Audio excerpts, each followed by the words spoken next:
me mets au défi, est-ce que le parti politique que vous représentez, l'UPADES, aura un candidat à l'élection présidentielle? Puisque la dernière élection présidentielle, l'UPADES, parti qui est vraiment de l'opposition, on le sait très bien, n'a pas présenté un seul candidat à l'élection présidentielle. Alors, où vous voulez être, vous voulez diriger le pays, construire le pays, développer le pays selon votre doctrine, ou vous ne voulez pas le faire. Si vous voulez le faire, mais la voie la plus autorisée, ce n'est pas de demander à ce que le président de la République puisse céder sa place parce qu'il est resté là depuis longtemps. Non, c'est de gagner dans les urnes lors de l'élection présidentielle à venir. Alors... Tout à fait. Mais c'est ça le vrai problème, là où le blâme blesse, mon cher frère. Est-ce que depuis le début de cette crise, on parle toujours de la gouvernance électorale? C'est même l'UPADES qui a sorti ce mot-là, gouvernance électorale. Mais jusque-là, c'est resté lettre morte. Le PCT snob même. Pour eux, ce n'est même pas un sujet à débattre. Mais alors que les guerres, toutes nos difficultés viennent de la gouvernance électorale.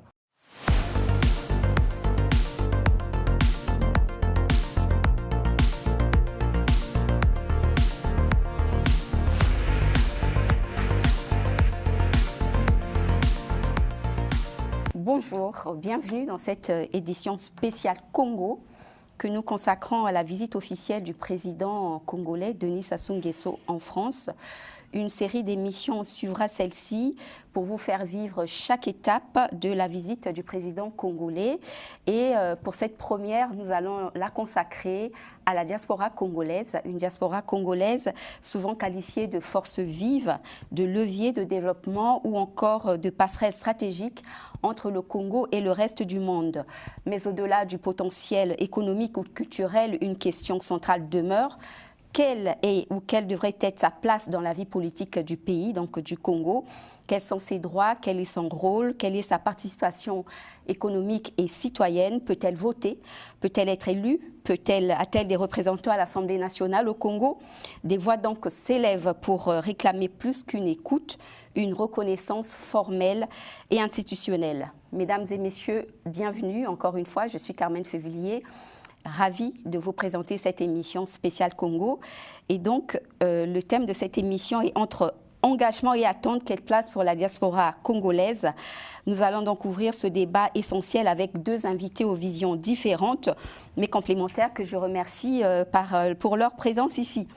Alors, j'ai sur le plateau M. Patrick Ndion, membre du comité central, professeur, membre du comité central du Parti congolais du travail, le parti au pouvoir, professeur des universités, et vous représentez aujourd'hui ici la parole gouvernementale sur ce sujet de la diaspora. Merci d'être avec nous. Et ensuite, j'ai avec moi également M. Sosten Nyambala.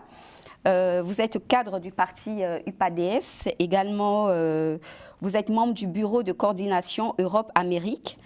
L'UPADES, qui est l'Union panafricaine pour la démocratie sociale, c'est un parti qui avait déjà été au pouvoir au Congo-Brazzaville, présidé par Pascal Lissouba, qui est décédé. Le président fondateur, exactement. Par le président fondateur. Et donc, vous apporterez une vision alternative sur l'implication citoyenne et démocratique de la diaspora. Et donc, messieurs, bienvenue. J'ai eu du mal à commencer, mais bon, ça y est. Alors, avant d'entrer dans le cœur du débat, je vais juste faire une courte mise en contexte. Le ministre Jean-Claude Gakosso était en France, le ministre des Affaires étrangères et de la francophonie et de la diaspora. Des Congolais de l'étranger, c'est cela le terme exact, était donc en France le 18 avril 2025, qui a reconnu l'importance de la diaspora et a évoqué également une possible ouverture à sa participation électorale, voire sa représentation parlementaire. Mais concrètement aujourd'hui, c'est la question que je vous pose, où en est-on? Est-ce une simple intention ou alors un véritable chantier en cours? C'est ce que nous allons explorer tous les deux, enfin tous les trois ici, sur ce plateau de Global Africa Télé Sud pour ce spécial Congo. Alors, quelle est votre vision? Je vais commencer par vous, hein, chacun de vous prendra la parole. Quelle est votre vision du rôle politique de la diaspora congolaise aujourd'hui? Merci beaucoup, Madame Carmen, de nous avoir donné cette opportunité de nous exprimer sur cette chaîne de télé, notamment sur ce thème central, qui est le rôle, qui est l'importance, l'implication de la diaspora dans la vie économique, la vie politique, la vie démocratique, culturelle, sociale même du Congo. Donc c'est une opportunité que nous saisissons pour dire qu'effectivement, l'arrivée ici, le passage ici du ministre des Affaires étrangères, Jean-Claude Ngakosso, qui s'occupe également des Congolais de l'étranger, a fait une promesse. Et là, on peut se permettre de vous dire qu'au moment où nous parlons, eh bien, le projet de loi qui permettra à ce que les Congolais de l'étranger puissent voter, peut-être pas à l'élection présidentielle qui arrive là en mars, 2026, ouais. mais en 2027, lors des élections législatives, sénatoriales, locales, municipales, les Congolais de l'étranger pourront voter puisque le projet de loi sera incessamment sous peu là, Oui. peut-être le mois prochain, peut-être dans 2 mois, présenté auprès du Parlement. Et une fois que c'est voté, eh bien, ça sera opérationnel. Ce sera opérationnel. Et à quelles conditions, selon vous? Alors ça, c'est les contours du projet de loi que nous n'avons pas encore. On n'a pas encore le contenu, on n'a pas encore les contours, mais je pense que dans la conception de ce projet de loi, il doit prendre en ligne de compte tous les paramètres pour que les Congolais de l'étranger que nous sommes, puisque nous sommes Congolais au même titre que les Congolais qui sont sur le territoire national, nous puissions avoir les mêmes droits et les mêmes obligations. Les mêmes droits et les mêmes obligations. Là, je vais me rabattre sur quelques questions concernant le représentant, donc vous. Je vais m'adresser à vous. Vous êtes représentant du gouvernement ici. Vous êtes représenté le Parti congolais du travail. C'est mieux. Pas gouvernement. Pas le Ça, gouvernement. le terme n'est pas bien employé. Vous représentez le parti au pouvoir. Donc, le parti au pouvoir, le PCT, le Parti congolais du travail. Et donc, le ministre des Affaires étrangères avait parlé d'une possible représentation de la diaspora. Et ce projet, vous l'avez dit, je pense. Oui, nous tient à cœur. Voilà, ce projet vous tient à cœur. Et quelles réformes juridiques ou constitutionnelles vous envisagez, par exemple, pour permettre le vote et l'éligibilité de la diaspora? Si vous me permettez, avant de perdre un peu le fil des idées, je vais revenir sur ce que mon co-débatteur venait de dire, sur déjà la présence que vous avez naturellement signalée du Premier ministre, en l'occurrence M. Ngakosso, Antoine, je pense. Non, c'est Jean-Claude Ngakosso. Ah, plutôt, oui. Ministre des Affaires étrangères et des Congolais. Autant pour moi. De la francophonie et des Congolais. Vous voyez que j'ai un lapsus. Tellement que j'ai pas. Mais pourquoi ce lapsus alors? J'ai pas l'habitude de le voir, je ne l'ai jamais vu, sauf à la télé. Alors que je vais d'abord marquer même mon étonnement qu'il pense maintenant à nous, alors qu'il est ministre depuis des décennies. Ça, il se réveille d'un sommeil, il nous lance un slogan sur la diaspora. C'est comme si on n'a jamais existé. Il est ministre à ce poste depuis.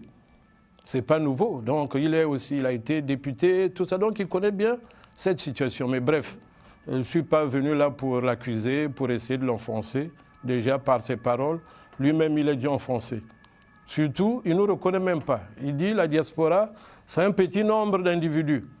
Vraiment, vous pensez? Nous sommes un petit nombre?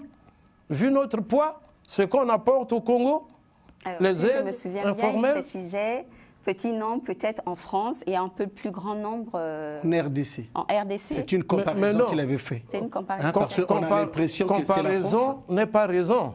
On ne fait pas de comparaison entre le jour et la nuit. Nous, en France, nous sommes l'une des diasporas. Où est le jour et où est la nuit? Mais le jour, c'est la réalité et la nuit, c'est ce que le ministre ne sait pas. Parce qu'il ne nous entretient pas. C'est une fuite en avant. Il ne nous a jamais réunis. Il réunit les petits groupes à sa convenance. Mais la vraie diaspora, la crème de la diaspora, il a peur de cette crème. Donc voilà un peu l'ignorance dans le fonctionnement de la diaspora. On est plus de 60 000 Congolais. 68 exactement. Voilà. Dans un pays... en France. Oui, en France. Oui. Un pays de 5 à 6 millions d'habitants. Oui. Rien qu'en France, vous êtes plus de 60 000. C'est peu à l'échelle du pays. Et sur le plan international, nous sommes des millions même. Donc même si on est 1 500 000 Congolais à l'étranger, mais c'est un sacré coup de main. Et en général, c'est des hommes actifs.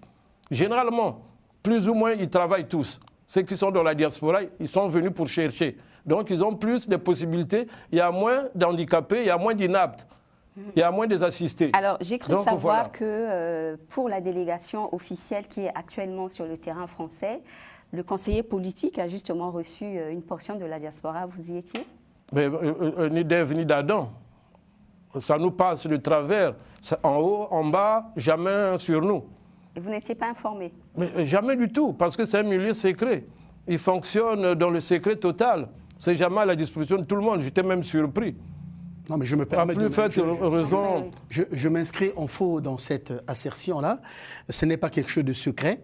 Dimanche, je pense que c'est passé dans les réseaux sociaux, c'est passé dans certains médias numériques, où le conseiller du chef de l'État, le conseiller politique du chef de l'État, avait demandé, cette mission avait été confiée, je pense, à l'ambassade, pour pouvoir mobiliser la diaspora, puisqu'au niveau de l'ambassade, vous le savez très bien, il existe un département d'abord des Congolais de l'étranger, il doit avoir un fichier. Et à base de ce fichier-là, donc ils ont envoyé l'information. Peut-être que vous n'êtes pas enregistré, mais si vous êtes enregistré, normalement vous devez avoir l'information. Et ça s'est passé ouvertement ici à Paris, où le conseiller a reçu la diaspora. Et dans cette diaspora-là, il y avait combien de membres du PCT? Il y en avait 3. Moi-même, j'étais là-bas.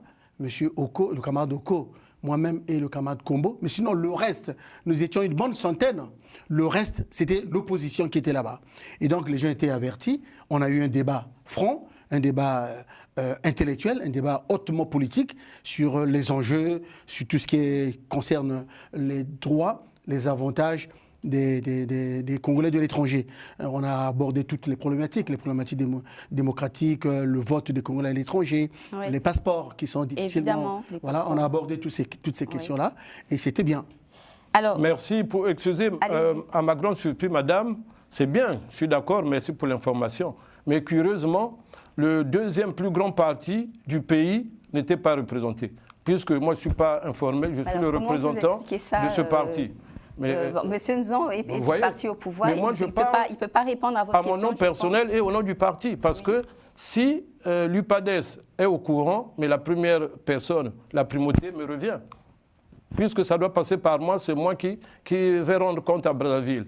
Mais dès lors que je ne suis pas informé, je vous dis une fois de plus que l'information, il y a eu rétention d'informations, pour être un peu plus clair. Il y a eu rétention d'informations. Soyez serein, calmez-vous. Je vous donne l'information en grande première sur cette chaîne qu'il est possible.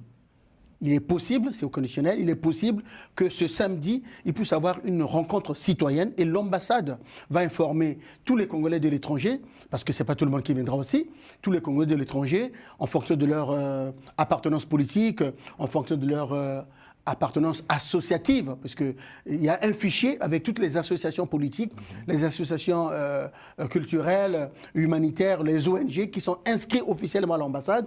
Eh bien, samedi, peut-être, on reste en contact. Peut-être, samedi, vous êtes le bienvenu pour participer à cette rencontre citoyenne. Et dans ce cas, toujours au conditionnel, c'est l'organisation du Congo, hein. C'est jamais sûr. Vous, en tant que UPADS, par rapport à cette information, vous vous rapprochez aussi de l'ambassade. Que faites-vous, pardon? Mais nous, en tant que parti de l'opposition, on ne fait rien tant que nous ne sommes pas officiellement informés. Il y a des canaux. Nous sommes un parti sérieux, un parti responsable. On ne peut pas aller faire la queue, venir... Non, nous sommes pas au pouvoir. Et la gestion du pouvoir rapprochez-vous de l'ambassade. Comme ça. Rapprochez-vous de l'ambassade simplement, M. Sosten, et vous aurez l'invitation officielle. Alors, M. Nzon, justement, certaines voix s'élèvent, hein, comme on vient de l'entendre au niveau de la diaspora, et parlent de promesses non tenues par le pouvoir en place. Que leur répondez-vous? Bon, écoutez, on ne peut pas dire que... Je souscris un peu... je pense qu'il est là 2 ans déjà. Le Premier ministre, quand il est venu ici, déjà lors de sa prise de pouvoir, dans son discours de politique générale, il avait promis réserver une place très importante, une place capitale à la diaspora. Et chaque fois qu'il vient ici, je vous donne l'information, peut-être que vous êtes au courant, chaque fois qu'il vient en France, le Premier ministre reçoit la diaspora. Chaque fois qu'il vient en France, il reçoit la diaspora pour la situer et pour lui rappeler son rôle primordial dans la construction du pays, dans le développement socio-économique du pays. Il est vrai, ce qu'a dit M. Sosten tout à l'heure, que son Excellence, le ministre des Affaires étrangères, de la francophonie et des Congolais de l'étranger, qui normalement devrait le faire très très très souvent, ne le fait pas. Voilà, Jean-Claude Gakoso ne le fait pas souvent, j'en suis convaincu, mais je pense que là, nous profitons de cette occasion pour lancer ce message à son Excellence, de telle sorte qu'il sache que le département les Congolais de l'étranger font partie de son département, de son portefeuille ministériel, il est bien, il est souhaitable que quand il arrive en France, quelle que soit la forme de sa mission, qu'il puisse rencontrer les Congolais de l'étranger. Alors, oui, c'est un pour compléter un peu ce que mon confrère venait de dire sur sa venue, sa présence, il est le ministre des Affaires étrangères et des Congolais de la diaspora. Donc, de l'étranger, sans coloration politique, religieuse, culturelle, du tribalisme, toutes ces choses-là, il faut, un ministre de cette catégorie doit mettre ça de côté. Et recevoir tout le monde au même titre, tous les Congolais, peu importe. Il peut recevoir des paroles de travers, mais ça, en tant que grand frère, en tant que père, il devrait passer au-dessus. Déjà, je m'excuse parce que j'ai écorché son nom. Au lieu de Antoine Ngakoso, j'ai parlé de Jean-Claude Ngakoso. Donc, autant pour moi, monsieur le ministre, toutes mes excuses. C'est Jean-Claude Ngakoso que je connais bien. Je sais qu'il y a fort longtemps qu'il est ministre. Et maintenant, là, il vient nous dire... bon, je crois que c'est un simple slogan. Bon. La faisabilité n'est pas possible en si peu de temps. Vous considérez que c'est un simple slogan, monsieur Miambala. Alors, votre parti, l'UPADES, en France, ici, comment soutient-il activement ce droit de vote que la diaspora recherche? Mais ce droit de vote, merci, c'est une très belle question, parce que tous les Congolais ont toujours aimé voter. Ne fût-ce que ça, c'est le droit le plus élémentaire du citoyen. Mais si on nous arrache ça, ben on n'a plus de droits. On devient des apartis. Mais déjà là, personne ne vote. Mais là, c'est une bonne chose. Lancer dans le pavé dans la mare. Pourquoi seulement aujourd'hui, depuis tout ce temps, monsieur? Mais c'est ça mon étonnement. Mon étonnement, parce que le ministre, c'est un vieux ministre. Il doit être déjà même décoré parce que par la longévité à ce poste. Alors, monsieur Nzong, pourquoi aujourd'hui? Il faut être positif quand même, Madame Carmen, monsieur Sosten Miambala. Nous sommes une jeune démocratie. Nous avons eu notre indépendance en 1960, aujourd'hui nous avons 65 ans, mais la démocratie plurielle, avec plusieurs partis, multipartites, est née chez nous que dans les années, ça fait quoi, 35 ans, 90, en 90 avec la conférence nationale, 92 peut-être. Plus de 3 décennies, donc, oui. Nous avons 30 ans de démocratie, c'est une jeune démocratie. On ne peut pas la comparer à la démocratie française qui a 2 siècles, la démocratie américaine qui a plusieurs siècles. Après, ce sont des excuses, monsieur. Donc, oui, c'est-à-dire que mieux vaut tard que jamais.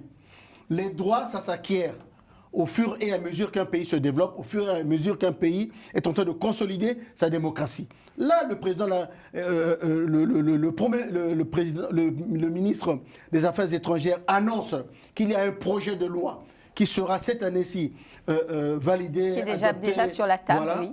Qui est déjà sur la table, ça sera voté par le Parlement. Soyons heureux, parce que c'est nous tous qui demandons ça. Que ce soit la diaspora civile, la diaspora économique, les commerçants, les ingénieurs, tous ceux qui, même la diaspora politique, les étudiants, tout le monde aspire à ce que nous puissions rentrer dans nos droits, puisque nous sommes citoyens, que nous puissions voter, et pas seulement voter, être aussi candidats. Alors, je suppose que voter va demander à ce que les passeports, le problème des passeports soit réglé. Hein. Justement, le problème a été posé même dimanche dernier à M. Malanda, conseiller politique du chef de l'État. Moi, j'ai fait une proposition d'ailleurs, d'autres ont fait aussi d'autres propositions, pour que le Congo ne puisse pas être dépendant de l'Allemagne, dépendant de l'étranger pour la confection, l'élaboration des cartons de passeport. Voilà. De Brazzaville directement. Voilà. Oui. Et nous avons vu, j'ai vu hier sur les réseaux sociaux, comment est-ce que le président Olingi, au Gabon, dit-on, il y a une machine qui permet de faire les passeports en 5 minutes. Donc, faisons le gouvernement, le souhait, c'est que le gouvernement fasse des efforts de telle sorte que nous ne puissions pas être dépendants de l'Allemagne, qu'on puisse avoir une imprimerie, qu'on puisse avoir nos machines à nous, une indépendance dans ce sens-là. Et donc en Allemagne, la diaspora congolaise en Allemagne est beaucoup plus... Non. Ça veut dire que les passeports congolais sont fabriqués par une entreprise allemande. Une entreprise allemande. Qui est située en Allemagne. Et donc quand on est en rupture de stock, ça pose tous les problèmes que vous connaissez. D'accord. Vous voyez, madame, ce qui me déplore... c'est que nous puissions avoir notre imprimerie chez nous au Congo. Vous écoutez l'explication de mon confrère. Dites-nous. Il explique comme si il venait de prendre le pouvoir. La façon dont tu nous détailles comment on va avoir les passeports, ils mettent les charrues avant les bœufs, comme s'ils venaient de découvrir le pouvoir, alors que c'est un pouvoir vieillissant qui est là depuis un bon moment, mais qui est toujours comme si Alors, les choses venaient. Également au pouvoir, Monsieur Miambala. Je parlais d'une démocratie jeune. Allez-y. Mais 30 ans, oui, c'est jeune pour une démocratie. Mais aux âmes bien nées, la grandeur n'attend pas le nombre d'années. Nous, on a la chance d'avoir les raccourcis, d'avoir des exemples. On dit, ah, voilà, eux, ils sont restés longtemps, il y a eu telle erreur. Nous, on ne va plus passer par là, on prend un raccourci. Donc, on doit même vite arriver, parce qu'on a déjà les modèles, et on fait un bon choix. Mais c'est ce que le Congo ne veut pas, c'est un manque de volonté. Alors, on n'a pas cette volonté-là d'aller ensemble. Justement, M. Miambala, on aime les divisions. En cas d'alternance, l'UPADES au pouvoir, et quelles mesures prendriez-vous pour mieux intégrer les Congolais de l'étranger dans les institutions? Bon, mais la première mesure, la mesure phare, c'est d'abord reconnaître que c'est aussi des citoyens à part entière que nous. On a les mêmes droits et les devoirs. Mais non, là, on n'a pratiquement pas les droits. Mais on a plus les devoirs parce qu'on envoie les Western Union, on envoie beaucoup de choses. J'aurais même préféré que vous nous considériez comme étant le 16e département du Congo. Puisque là-bas, on a ajouté 3, il y en a 13 maintenant. 15. Mais on aurait pu ajouter un 16e département de la diaspora. Et c'est le département là où il y a plus des hommes plus ou moins autonomes qui apportent plus d'aide. On est plus dans l'assistanat, dans du social au Congo. Chaque mois, on envoie un petit Western Union. Chaque mois, il y a un tel qui est malade. On enterre les gens, on hospitalise les gens, on paye les cours.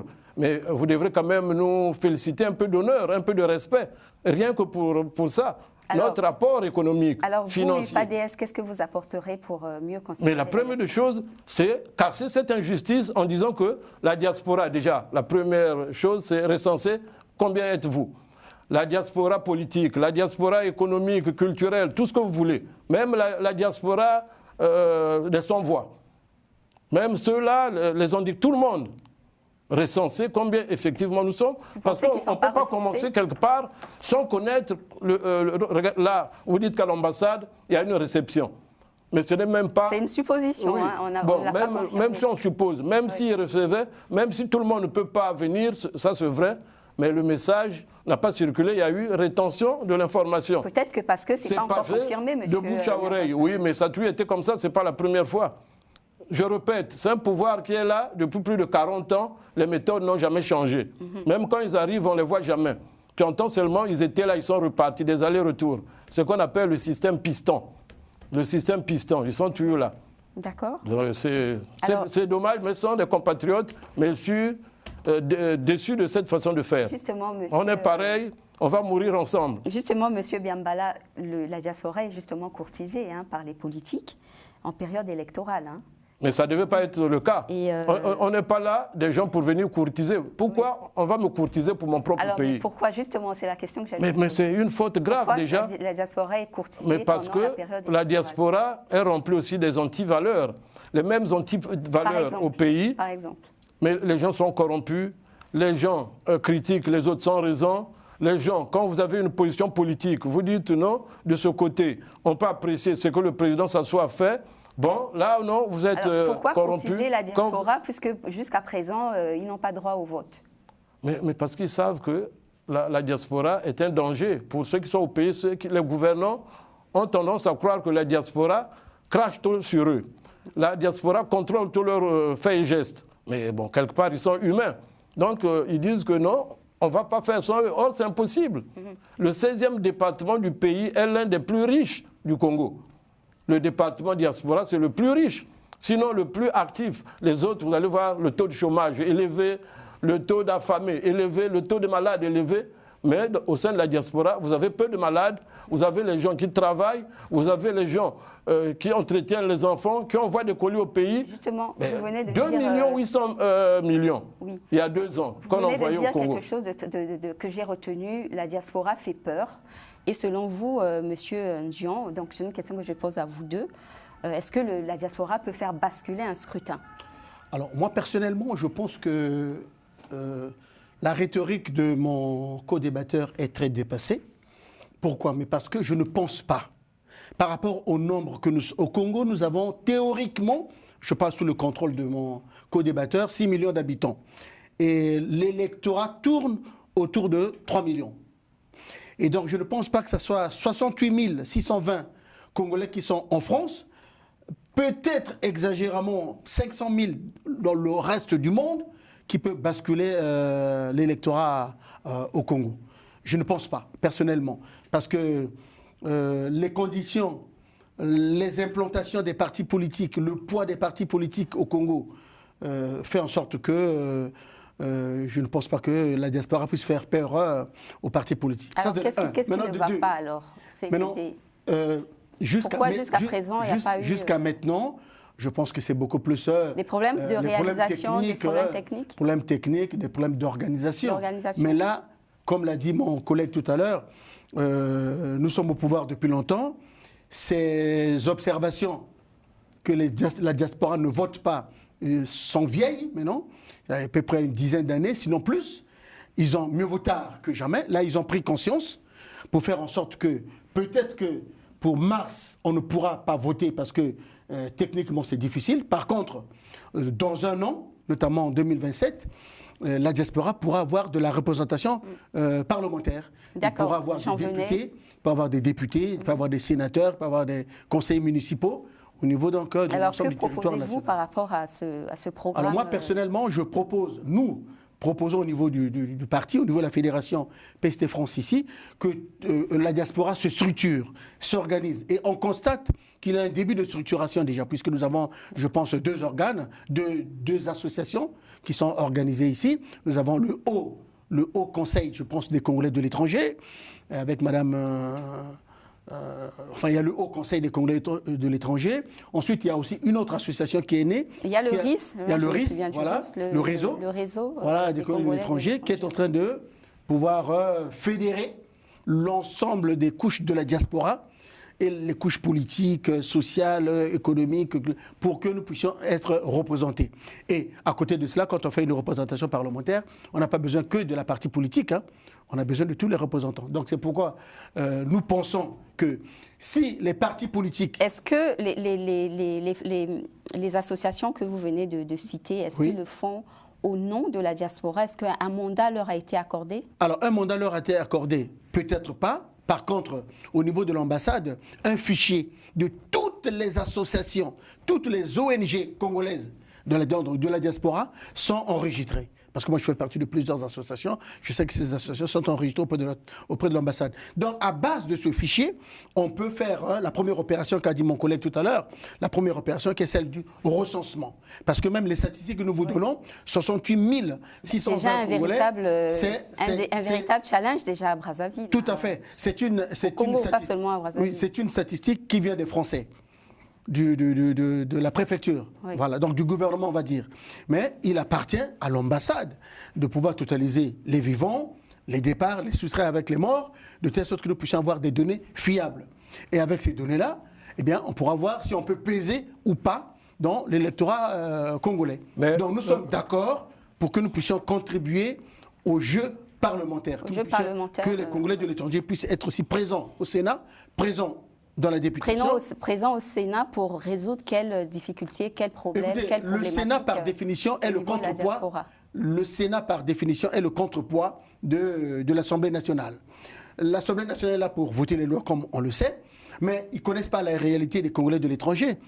Selon le ministre des Affaires étrangères, Jean-Claude Ngakoso, il disait dans la dernière interview qu'il a fait ici en avril, que, contrairement à ce que nous croyons, que c'est la diaspora congolaise en France qui est la plus nombreuse, or c'est celle de la RDC qui est la plus nombreuse. Donc, la diaspora a des réalités qui sont particulières, a des besoins qui sont particuliers. Donc, il faut qu'il y ait des représentants de cette diaspora au Sénégal, au Gabon, en France, un peu partout, pour présenter au gouvernement congolais, pour présenter au Parlement congolais les difficultés des Congolais de l'étranger. Excusez-moi, Madame Carnel, oui, tout ce que mon co-débatteur dit, c'est beau. Dans la théorie, pour un architecte, c'est un schéma qu'il met, il met les cases, les toilettes là, mais en fait, il ne pourra pas atteindre ça, vu l'état actuel des choses. Déjà, financièrement, il n'y a pas les moyens. Comment organiser ce scrutin, justement? Et puis, il y a trop de difficultés que c'est un rêve que, présentement, c'est pour amuser la galerie. Ne soyez pas pessimiste. En dehors de ça, on nous parle de la diaspora, qu'elle ne fait pas peur. Mais bien sûr, bien évidemment, la diaspora fait peur au pouvoir, puisqu'ils se disent à plus de 90% des voix de la diaspora vont aller à l'opposition. Et puis la diaspora peut aussi influencer les parents qui sont au pays, que votez un tel, sinon je bloque le robinet. Puis c'est moi qui vous finance. Je vous finance, je dis voilà, ce monsieur n'est pas pour vous puisque vous me demandez toujours l'argent. Donc lui, ils ont... C'est une vraie réalité. Mais c'est une réalité. Et ils ont peur, ils ne peuvent pas permettre la diaspora qui a eu un vote de qualité. Parce que ce n'est pas un vote là où il y a l'argent qui circule. C'est un vote à notre âme et conscience. Un vote de qualité. Parce que nous sommes pas, on n'a pas 2000 francs et 2 t-shirts. Ou bien sac de riz avec l'huile. Donc la diaspora ne serait pas influençable. Non. En tout cas, pas en grande majorité. Vous le pensez Elle n'est pas influencée. Elle est plus sérieuse que ceux qui sont au pays. Ceux qui influencent, c'est les vautours qui mangent au pouvoir, qui sont là. C'est leur jeu, qui font le double jeu. Mais une vraie diaspora sérieuse, qui a le souci du pays, ne va pas dans ce jeu-là. Même avec le pouvoir, ils traitent, mais quatre sur table. Oui, alors nous allons vers la fin. C'est ce qu'il faut dire au président. Moi, je ne suis pas là pour plaire au président. C'est ce qu'il faut dire au président de la République qui est une anecdote à propos du président de la République. Ça, je n'ai jamais parlé de ça. Je profite de votre chaîne pour parler un peu de ça, de toute ma vie. Et c'est du vécu. J'étais encore jeune. Vous voyez le mouvement que beaucoup parlent là, se vantent, le mouvement du 5 février 79. Je peux vous dire que... C'est une date qui vous parle. J'étais parmi les acteurs, et j'étais encore jeune. En Gangue-Édouard, je devrais avoir 12 ans, 13 ans. C'est un collège? Oui, c'est un collège. C'était un collègue à l'époque. Je me souviens comme c'était hier. Mais beaucoup qui se sucrent au pouvoir, qui bouffent, qui sont devenus les purs sassouistes, qui se disent même, c'est lui le timonier, le président, tous les noms d'oiseaux, tout ce qu'ils donnent au président. Mais ils n'ont jamais assisté au 5 février 79. Ils n'étaient même pas là. On ne sait même pas où ils étaient. Ils n'étaient même pas à Brazzaville, pour la plupart. Mais nous, on a marché. On nous a sortis de Ganga. Ce que j'ai dit, le président de la lui-même, quand il est assis, il dit, le monsieur a raison. Il va même dire, mais il a grandi. C'était des gamins. Et que souhaitez-vous par rapport à ça alors Sous la pluie, tenez-vous tranquille, hein, demandez le président. Peu de gens savent que le 5 février 79, il y avait une forte pluie au Contre-Rail, à Brazzaville, vers la gare. On était trempés. Et le président tenu, il était mouillé. Il pleuvait abondamment. C'est pour la première fois, c'est une révélation que je vous dis. Il pleuvait abondamment. Et aujourd'hui, je suis là, je m'oppose, pas au président en tant qu'individu, mais à sa fonction. Oui. À sa fonction. Peut-être pas à sa fonction, peut-être c'est la fonction à la qu'il manière occupe, de faire mais les pas choses. lui-même en tant que non, à sa façon de gérer le pays. Que quelqu'un, il faut qu'il laisse cette expérience. Il a accumulé. C'est un homme, personne ne battra son record. Ça, on est conscient. S'il faut mettre un challenge, vous êtes personne sûr ne va que l'UPADES battre. au pouvoir, il y aura un changement catégorique? Mais évidemment. Sinon, pourquoi être à l'opposition? Monsieur C'est pour que les choses changent. Faire le contraire de ce que le PCT et ses affidés font. Monsieur Sosten Miambala, soyez réaliste. Nous sommes dans un pays où nous avons des institutions qui fonctionnent, où nous avons un système démocratique, même jeune, qui est basé sur l'alternance, qui est basé sur des périodes où il y a des élections présidentielles, et des élections législatives, et des élections municipales, etc., etc. Vous êtes un parti politique, organisez-vous en conséquence. Parce que si vous êtes un parti politique qui a pour vocation de conquérir le pouvoir et de diriger le pays tel que vous le dites, c'est une très bonne chose. Mais vous ne pouvez pas demander à un président qui est dans l'exercice de ses fonctions, qui a été élu démocratiquement, de céder le pouvoir à un autre. Mars arrive, hein. Mars arrive, M. Sosten Miambala, je vous mets au défi. Est-ce que le parti politique que vous représentez, l'UPADES, aura un candidat à l'élection présidentielle? Puisque la dernière élection présidentielle, l'UPADES, parti qui est vraiment de l'opposition, on le sait très bien, n'a pas présenté un seul candidat à l'élection présidentielle. Alors, où vous voulez être, vous voulez diriger le pays, construire le pays, développer le pays selon votre doctrine, ou vous ne voulez pas le faire. Si vous voulez le faire, mais la voie la plus autorisée, ce n'est pas de demander à ce que le président de la République puisse céder sa place parce qu'il est resté là depuis longtemps. Non, c'est de gagner dans les urnes lors de l'élection présidentielle à venir. Alors... Tout à fait. Mais c'est ça le vrai problème, là où le bas blesse, mon cher frère. Est-ce que depuis le début de cette crise, on parle toujours de la gouvernance électorale? C'est même l'UPADES qui a sorti ce mot-là, gouvernance électorale. Mais jusque-là, c'est resté lettre morte. Le PCT snob même Pour eux, ce n'est même pas un sujet à débattre. Mais alors que les guerres, toutes nos difficultés viennent de la gouvernance électorale. Les députés, les sénateurs, tout le monde sait, même le bébé sait que les élections au Congo, les deux sont pipées d'avance. Même le président lui-même, il sait. Il sait que mes gars là, ce n'est pas vous. Il peut les enlever tous. Il sait que vous trichez. Le président, il le sait. Ça, c'est un point Je de vue. vous garde là seulement comme ça parce que vous trichez. Monsieur Sosthène il triche mal. C'est un point de vue qui est personnel. Partagé par la grande majorité des Congolais. Je voudrais qu'on arrête avec ce débat qui concerne beaucoup plus les échéances électorales à venir. Oui. Nous sommes au niveau de la diaspora et donc nous savons que la diaspora n'est pas homogène. Hein. Comment intégrer ces différentes voix il y a la diaspora de France, des États-Unis et même d'Afrique. Hein. Bon, comment intégrer sans créer de fractures, justement, de favoritisme? Mais je dirais, excusez-moi de prendre un peu en premier cette fois-ci. Vous avez dit, ouais, elle n'est pas homogène. C'est évidemment. C'est même ça qui devrait faire son succès, son avantage. Une multiplicité dans la diversité. Ça serait un avantage, une bonne chose, mais c'est culturel. On ne peut pas se plaindre, dire non, bon, elle n'est pas homogène, elle est hétérogène. Non, soyons lucides et saisissons le taureau par les cornes, organiser la diaspora. D'abord ça, pour que le ministre ne puisse pas craindre sa diaspora, ses frères. Mais les Israéliens ne craignent pas leur diaspora. Bien au contraire, Benjamin Netanyahou compte sur la diaspora israélienne, installée surtout aux États-Unis, un peu partout. Beaucoup de pays. Mais nous, on devait compter sur ça. C'est une fierté. Mais il faut seulement nous approcher, organiser, éviter l'injustice. Vous avez raison, M. Sosthène. Que Mme Carmen dise que la diaspora n'est pas homogène, ce n'est pas. Le fait qu'elle soit hétérogène n'est pas un frein. Au contraire, c'est une richesse. Nous devons nous organiser comment? Nous devons nous organiser par corps de métier. La diaspora doit s'organiser par corps de métier. La diaspora doit s'organiser par association. La diaspora peut s'organiser par confédération. La diaspora peut s'organiser par parti politique, selon qu'on soit de gauche ou de droite, selon qu'on soit des partis libéraux ou des partis socialistes.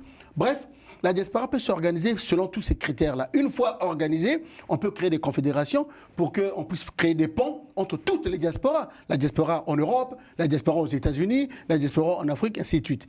Et avec ce projet de Jean-Claude Ngakosso, qui est un projet vraiment phare et très ambitieux, qui va moi je reste optimiste, hein, qui va se réaliser, eh bien cette organisation de la diaspora permettra à ce que dans toutes les couches vives de la diaspora, on puisse avoir des représentants qui vont représenter la diaspora au Parlement congolais. Alors, messieurs, Jean-Claude Ngakosso a également parlé de la diaspora économique, du retour vers le Congo pour investir. Et selon vous, comment le Congo peut accompagner cette diaspora de manière efficace? Est-ce que des mécanismes peuvent être mis en place, des mesures d'incitation pour cette diaspora, la fiscalité, j'en sais rien. Donc comment vous voyez les choses? Bien évidemment, c'est même là qu'il faut commencer. S'il faut l'organiser, c'est pour bien la structurer, métier par métier. C'est un vivier de tous les métiers. On a tous les métiers. De l'ouvrier jusqu'au doctorant, professeur, ingénieur, tout. Donc c'est l'un des départements là où il y a toute la crème. Vous voyez quand même, c'est beau d'avoir un tel 16e département, là où il y a tout. Alors, un tel 16e département, là où il y a tout, c'est beau, mais un membre de la diaspora, sur place, à Paris, veut créer une entreprise au Congo. Internet est là, impossible, une obligation d'aller sur place. Que répondez-vous? Exonérer déjà le droit de douane. Oui. Ça, quand on amène pour construire une usine, on sait bien que, ou bien une petite société, il y a toujours, au début, il y a des difficultés. Donc, en tant que régulateur, l'État va faciliter cette intégration-là, en facilitant la douane, la paperasse, réduire la paperasse. Donc, en un jour, 2 jours, tu peux mettre ton entreprise pignon sur rue. Ça, c'est déjà un moyen efficace. On n'a pas besoin de beaucoup de choses pour diligenter ce genre de choses. À ce propos, il faut dire que ça existe déjà, c'est-à-dire qu'il a été mis en place depuis quelques années au Congo. Peut-être que mon frère n'est pas au courant. Il a été mis en place ce qu'on appelle le guichet unique. Oui. Avec le guichet unique, tu crées ton entreprise de façon instantanée. Est-ce qu'on peut, à partir d'ici, via Internet, alors, ça, c'est la difficulté actuellement. Bah justement, il s'agit de la diaspora. C'est vrai que nous avons une agence ici pour l'emploi, pour le chômage, pour la création d'entreprises. Il y a une agence qui existe ici. Mais à la fin, même si tu commences les démarches administratives ici, tu es obligé d'aller quand même sur place. Mais au-delà de ça, il faut savoir qu'ils sont nombreux, les Congolais qui vont investir au Congo. Ils sont nombreux, les Congolais qui sont des agences économiques, qui sont des opérateurs économiques, qui emmènent des Européens, qui emmènent des investisseurs étrangers au Congo. Et cette difficulté que soulève Sostène est vraie, qu'il y a des lourdeurs administratives qui font en sorte que ça prend du temps. Donc il est nécessaire que le gouvernement puisse alléger tout ce qui est démarche administrative pour la création des entreprises pour les investissements étrangers. Okay. Enfin, j'aimerais quand même terminer en disant que cette possibilité de pouvoir réduire, sinon enlever les taxes douanières pour tout le matériel qui vient d'Europe et qu'on sort tout et tout, à un moment donné, ça s'est fait. Mais seulement, il y a eu des abus. Au moment où nous parlons, dimanche, M. Malanda, qui est le conseiller politique du chef de l'État, a répondu à une question dans ce sens-là. Il a dit que c'était fait, mais il y a eu des abus. C'est-à-dire que normalement, toutes les entreprises qui viennent de l'étranger, quand elles s'installent, ils ont 2 ans d'exonération de taxes douanières, 2 ans d'exonération de paiement d'impôts. Oui. Mais seulement, une fois installés, les gens abusent. En ce sens qu'ils commencent à prolonger, si bien que l'ensemble du tissu économique, l'ensemble des entreprises bénéficient de cette exonération-là, alors qu'elles ne viennent pas de l'étranger, alors qu'elles sont déjà installées, alors que les 2 premières années sont déjà passées, et ils prolongent. Et là, au moment où nous parlons, le gouvernement a mis fin à ça, en attendant de mettre de l'ordre et de reprendre. Mettre de l'ordre au niveau de la diaspora. Hein. C'est pas. Il ne s'agit pas que des politiques, il s'agit aussi des citoyens. Mais bien sûr, ça reflète le Congo. Dommage. La discipline est très importante. Et donc, messieurs, merci. C'est la fin de cette émission. Merci de votre participation à cette première spéciale Congo pour la visite officielle du président Denis Sassou Nguesso ici en France, à Paris. Et donc, une prochaine édition, on aura une prochaine édition demain. Et au moins quelques émissions encore consacrées sur d'autres sujets. Et encore une fois, merci Monsieur Nzon, Patrick, vous êtes du Parti congolais du travail. Et Monsieur Sostène Miambalade, vous êtes de l'UPADES, qui est un parti au pouvoir déjà avec Pascal Lissouba. Tout à fait. Et donc à très bientôt, chers téléspectateurs, et merci pour votre un dernier mot, une petite précision. Je voulais tout simplement apporter au public que la diaspora africaine, sinon congolaise, la première diaspora est européenne, suivie de la diaspora africaine, donc l'immigration interafricaine. C'est la deuxième diaspora l'immigration interafricaine. Oui, donc il ne faut pas oublier celle-là. L'Europe en tête, suivie de l'Afrique et ensuite l'Amérique. L'Asie, il y a quelques têtes seulement. Bon, on ne va pas refaire le débat sur ça. Non, c'était pour vous avez les sources de ces statistiques? Oui, il y a la Banque mondiale, toutes les institutions là. C'est bien documenté. L'Europe, l'Afrique, l'Amérique et enfin l'Asie. Merci beaucoup, M. Sostène Miambalade de l'UPADES. Et donc, chers téléspectateurs, comme je vous le disais, restez fidèles pour ce spécial Congo. Et à très bientôt. C'était Carmen Févillier. Au revoir.